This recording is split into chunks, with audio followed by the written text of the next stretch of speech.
Geoffery Graff began playing the drums at the age of 2. Many years later, he and some ORU friends won a Battle of the Bands competition. While music still plays a role in his life, Geoffery's true calling is ministry. He is a third-generation pastor, adding to the legacy of his grandfather, John Osteen, and his parents, Jim and Tamara Graff. Before he came to ORU, he began speaking at summer camps. Then, as an ORU student, he served as a wing chaplain and head chaplain and went on summer missions to Uganda. Geoffery graduated from ORU in 2017 with a degree in biblical literature. Later, at his home church, Faith Family Church in Texas, he became the youth and young adult pastor. Then he went on to earn a Master of Divinity degree at Fuller Theological Seminary. Geoffery met his wife, Eden, daughter of ORU theology professor Dr. Ed Watson, through a friend. They recently welcomed their first child, a son named Jack. The Graffs live in Fayetteville, Arkansas, where they have very recently planted a new church called Overflow. Geoffery and Eden and a team of volunteers spent months getting ready for the official launch, holding services and interest parties to share their plans with people in the community. They also organized a school supplies giveaway for the school that serves as the church's current home.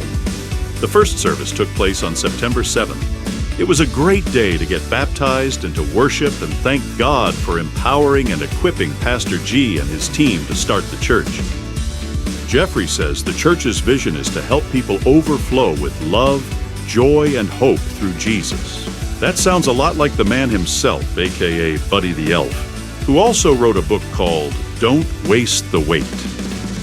It gives the ORU Alumni Association great joy to present the 2025 Rising Servant Leader Award to Geoffery Graff.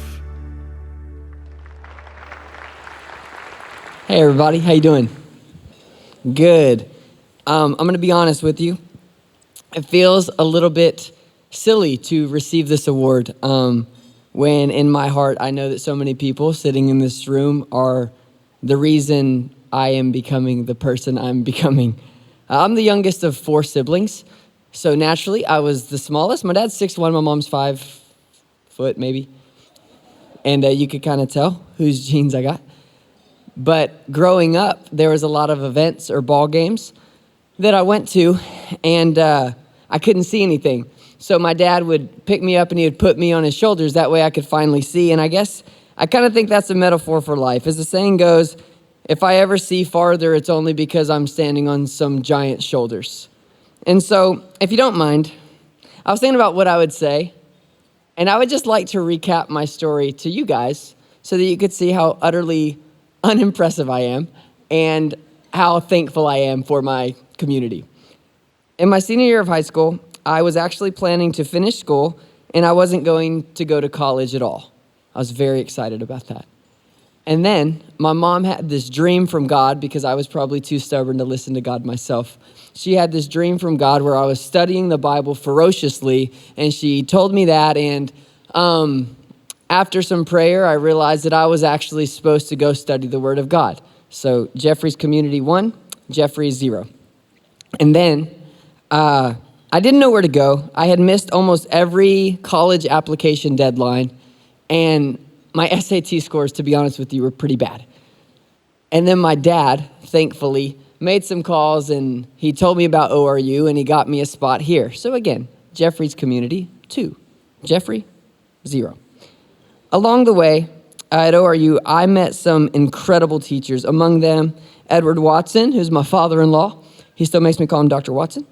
James Shelton, William Lyons, Eric Newberg, Carrie Loescher. These people cared deeply about me, and they really helped me cultivate a love for the Word of God to the point where I really wanted to share it with other people.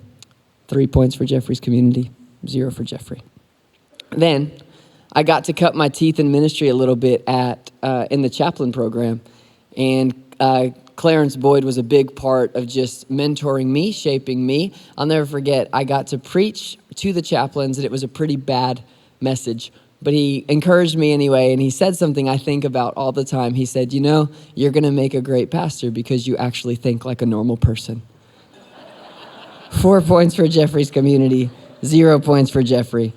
Beyond that, I was able to sit around tables at meetings at ORU with people like Eric Peterson and even President Wilson himself. And you don't sit around people like that and not learn a lot.